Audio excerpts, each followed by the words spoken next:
Right here. So that car was going. How can he not see that? Yeah, this is the right here. So that car was going. How can he not see that?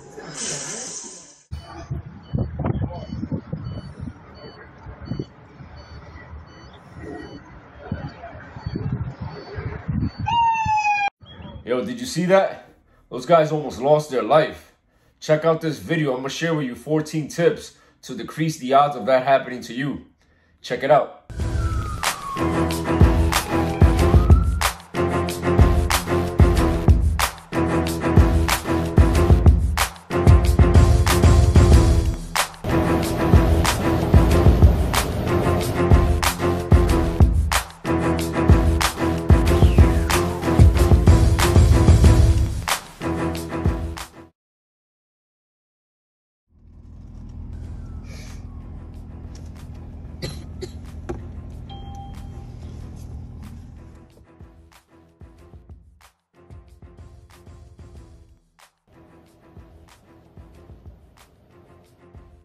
So I know this topic all too well. I've been involved in 5 ambulance accidents. 1 fender bender, 1 where I was the driver and I totaled the police officer's off-duty car, and 3 other instances where somebody else was driving and people got hurt. One of my partners got decommissioned from a knee injury. Now here are 14 important things that you can do to avoid that from happening to you. The first thing you need to do is come in rested. By the way, these are things that are not in any particular order of importance. They're just random facts, all right? So the first thing you need to do is come in rested. Of course, that goes without saying, right? The second thing you want to do is take an EVOC course. Some employers have a requirement for you to be hired. You have to do EVOC. You have to do weapons of mass destruction. You have to do all these online CME courses and ICS and all that. So if they force you to do the EVOC course, don't look at it as a burden. It's actually good. And I suggest you take it every single year, at least once a year. And you should add on top of that a defensive driving course. So the EVOC course is specifically for ambulances, and the defensive driving course is obviously for your personal vehicle, but that information could extrapolate to driving the ambulance. So that's the first 3 tips. The 4th tip is to follow the same rules that you do while driving your personal vehicle. So while driving your personal vehicle, I don't think it's a good idea for you to go 50 miles per hour in a 25-mile school zone. So the same thing goes with the ambulance. Of course, there's things that you can do, like going in the opposite side of traffic. You could run red lights, but you should do everything that you do on the ambulance with due regard and not letting the adrenaline push you over the limit and start speeding down the runway, down the highway, down the house street where there's kids playing with the ball. So remember, that comes to number 5.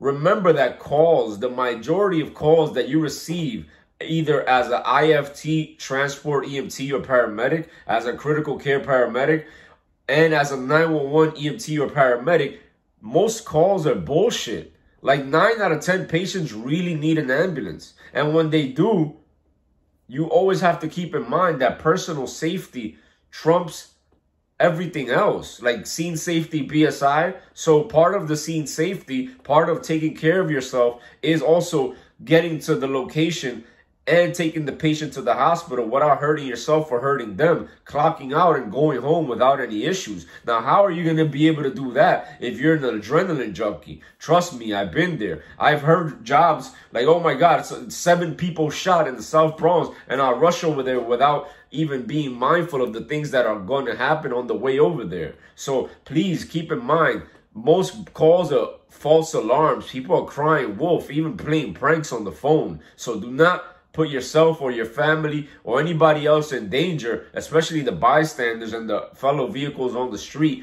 just because you want to get that adrenaline rush.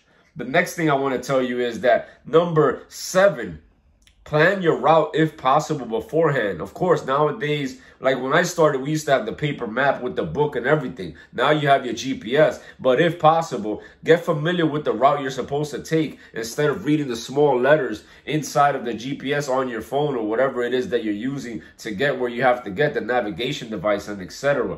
Be familiar with the route before you get there. Also, understand the dimensions of your vehicle. Number 8, you have to understand the clearance of your vehicle, how wide it is, not to the centimeter, not to the inch, but become familiar with it. When you are turning the vehicle into the left, turning it into the right, going into ER bay, you have to be mindful of the dimensions of your vehicle. Sometimes I see people driving a van ambulance and you would swear that they think that they're driving a tractor trailer.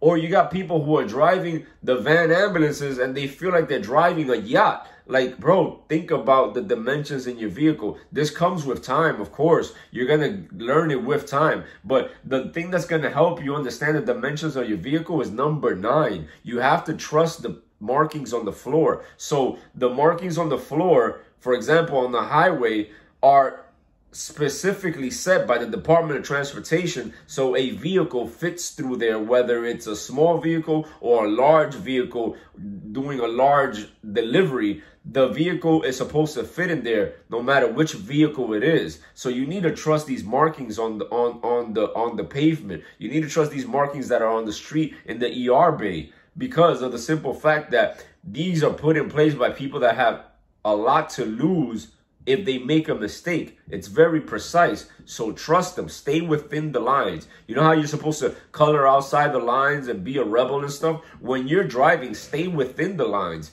Trust the process. If another driver is stepping on your line, then honk them. If you're stepping out of the line, then be mindful. As long as they stay within the line and you stay within your lines, there will be no accident. I guarantee it. So stay within the line. Be mindful of other people around you who are not staying within the line. And that's another way where you'll be able to avoid an accident. Like these guys in this video, obviously they were speeding. They were going too fast. They weren't being mindful, and they weren't taking under consideration what the other driver will do. And that's another thing you need to realize. There is no way for you to deduce exactly what the driver is going to do. So you need to leave wiggle room for whatever crazy shit they might do. You might expect them to be making a left. You might expect them to slow down because you're coming around lights and sirens. But you got people who might be suicidal. You got people who are listening to loud music and they don't even hear your sirens. You got people who are texting while driving and making a turn and they don't even see your lights. So you cannot expect to be able to tell you exactly what this person's about to do. So always leave wiggle room in case you have to leave yourself an out. Now, the next thing I want to tell you is ask your partner for help. So when you're in the ER bay and you're backing up, for example, ask your partner for help if possible. Have them back you up. Have them be a spotter and have them back you up in a place where they won't hurt themselves. The ideal place to have them back you up is on the driver's side, on the left side, away from the ambulance. So if I'm backing up and the driver's side window's here, my partner should be around here, not near the ambulance, but towards the back and the left so I can see him and I won't back up into him, especially if you don't have a backup cam. And always ask your partner for help, even if he's treating a critical patient. Hey, partner, can I back up? Can you look out the window real quick? Number 11. Drink caffeine if you have to. If you're caffeine tolerant, you're feeling a little sluggish, remember, come into work rested. But if you have to, leverage caffeine so you won't make any mistakes while you're at work. Number 12, speaking about the ER bay, avoid reversing the ambulance. So I see a lot of people doing illegal U-turns on narrow streets. I see people reversing the ambulance for no apparent reason, even to park their vehicle. Like if you have to choose between parking head first into a place that's ample room or parking your vehicle, parallel parking it, avoid the blind spots on your ambulance. And one of the best ways to avoid it is do not or refrain from reversing your ambulance at all, ever. Of course, there's going to be instances where you have to, but if you have to go around the block to avoid a reverse situation, then go ahead and do it. Number 13, remember, be mindful. Driving an ambulance is a legal responsibility. It's a moral responsibility. It's extremely important. This is a huge responsibility. You have your life in your hands. You have the bystander's life in your hands. You have the patient's life in your hands, your partner's life in your hand, the fellow people on the street, on the road. So be very mindful and understand that these dash cams, whatever it is that's going on, your phone is going to be audited. So if you get into an accident and you just so happen to be checking something on your phone 13 seconds before the ambulance crash, they're going to blame you for that. And if something happens to the point where someone really gets hurt, they're going to press charges on you. Be very mindful. Insurance companies and all these behind the scenes things are looking for someone to blame. And also, you're looking for someone to use as an example of what not to do. So be very mindful. 14, be sure to check your dash and check your tires and basically check your vehicle. So not only are you going to be checking your equipment, you're also going to be checking any signs of wear and tear around the vehicle. And I tell you, from my experience, I've been in 5 accidents. And these things right here have avoided me from having even more accidents. Imagine driving in the city of New York during rush hour, traffic, imprudent taxi drivers who are always cutting you off. But I dare to say it's even worse driving lights and sirens in the South Bronx, because you got narrow streets, a lot of double parked cars, an overpopulated area, and you're trying to fit a 9'6" vehicle down this street where the majority of the residents are super duper aggressive and they want a reason to get physical, and you're avoiding hitting their car while going lights and sirens with a critical patient on your ambulance. And these tips right here allow me to understand, for example, when I'm going down this narrow street, there's enough room for 4 cars. The right side of the street has the vehicles that are parked. The left side of the street has the other vehicles that are parked. And now you got this asshole who's double parked and doesn't want to move. And there's room enough for another vehicle. So that's me trusting and understanding the dimensions of my vehicle, and also the people who laid down this pavement. I understand that they understand that these things happen, and I just trust the process and obviously go through and proceed with caution and continue on with taking this patient to the hospital. All right, guys, I hope this helps. Peace.